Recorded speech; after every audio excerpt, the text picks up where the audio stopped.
বলছি যে revised calendar সেটা তো আউট। প্রত্যেকে মোটামুটি জেনে গেছো যে এক্সাম কবে হতে পারে। প্রিপারেশন হচ্ছে কি?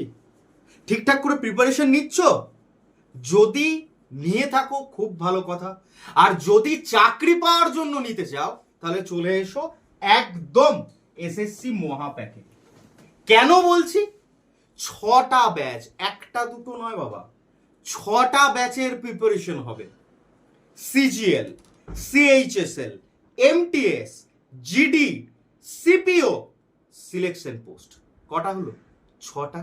এই 6টা ব্যাচের প্রিপারেশন একসাথে হবে, অর্থাৎ আলাদা আলাদা ব্যাচেস আলাদা আলাদা ভাবে তোমাদেরকে প্রিপারেশন দেওয়া হবে, বাট তার জন্য আলাদা আলাদা করে টাকা দিতে হবে না। একবারে দেয়া হচ্ছে এসএসসি মহাপ্যাক ফ্রম বন্ড স্টাডি। আর যদি কিছু কোয়ারি থাকে, অ্যাডমিশন কোয়ারি নাম্বার তোমরা দেখতে পাচ্ছ, এখানে ফোন করো। তারপরে যদি ডিসকাউন্টের দরকার পড়ে, যেটা স্টুডেন্ট লাইফের জন্য সব থেকে বেশি গুরুত্বপূর্ণ, সেটা হচ্ছে টাকা, তাই না? পরবর্তীকালেও টাকা, বাট এই যে টাকাটা যদি কমাতে হয় তাহলে এই দাদার উপর তো ভরসা আছে।